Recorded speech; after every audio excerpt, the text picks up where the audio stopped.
I believe that the price for a full life is mistakes.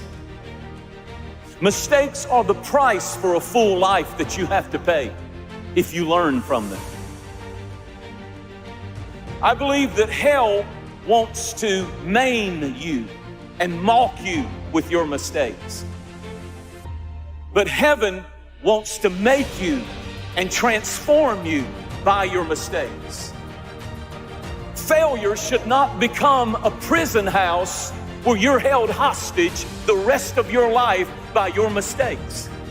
That's not God's voice. That's not God's will. That's not God's plan for you. The enemy wants us to think that our failure is final, because I've seen us go through things where the enemy tried to take us out by a failure or a mistake or a terrible choice.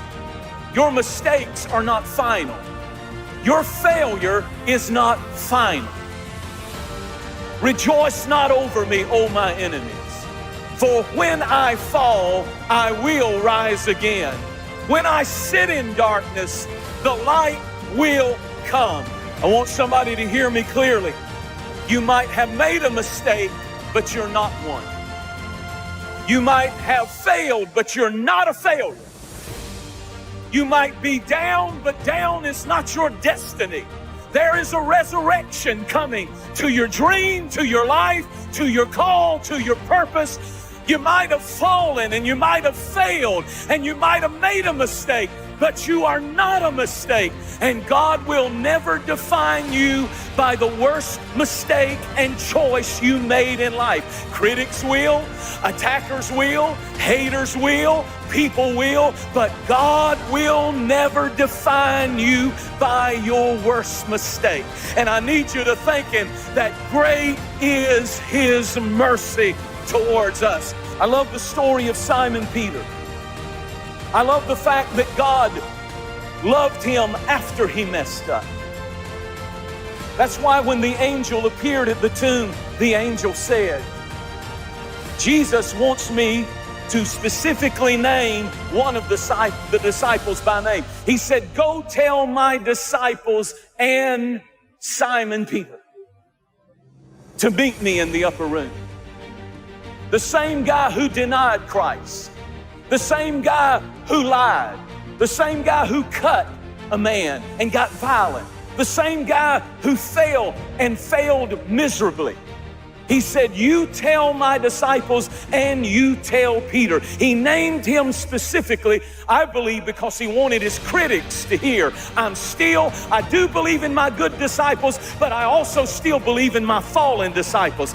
And I'm here to preach to some people who've messed up and the enemy's told you your call is over, you're blessed, your dream is shredded, you don't have any hope, you don't have any future.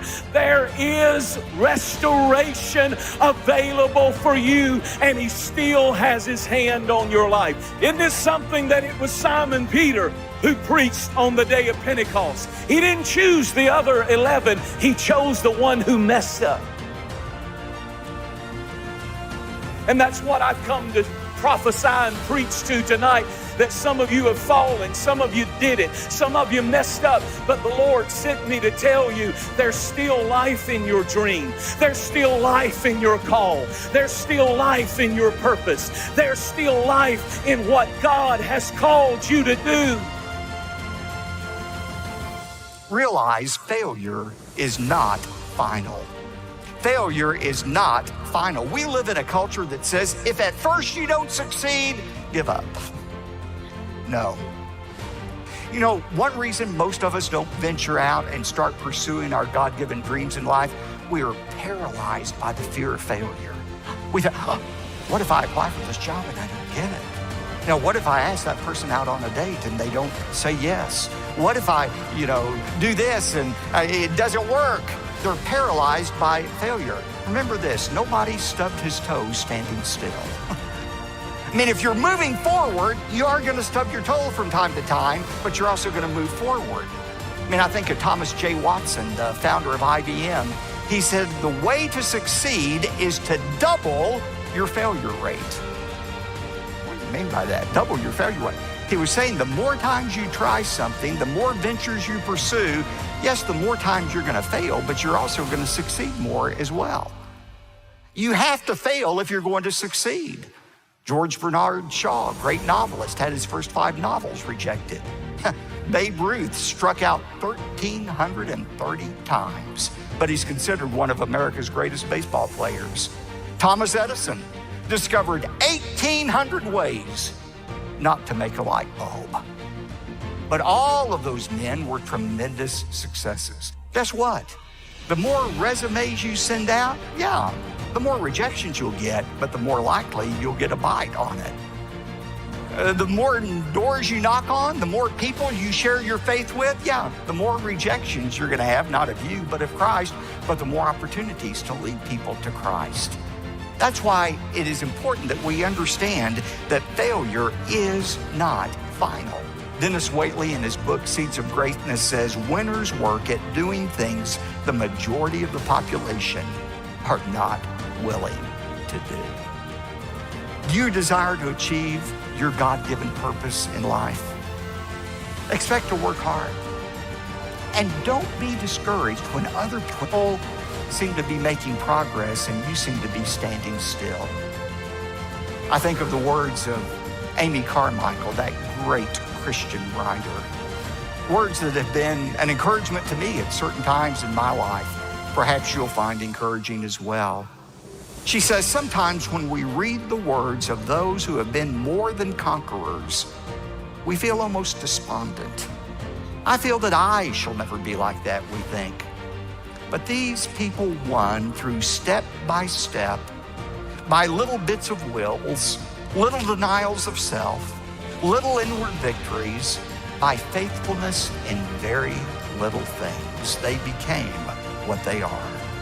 No one sees these little hidden steps. They only see the accomplishment. But even so, those small steps were taken. Now listen to this. There is no sudden triumph, no sudden spiritual maturity. That is the work of the moment. Perseverance is the determination to continue pursuing your God-given dreams in spite of unanticipated, unexpected setbacks, undeserved criticism, and unrelenting hard work. Perseverance is the attitude that says, I will not give up. Some of my favorite words about the value of perseverance come from President Calvin Coolidge. Press on. Nothing in the world can take the place of persistence. Talent will not. Nothing is more common than unsuccessful people with talent. Genius will not.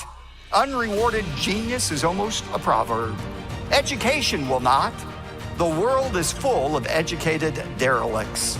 Persistence and determination alone are overwhelmingly powerful.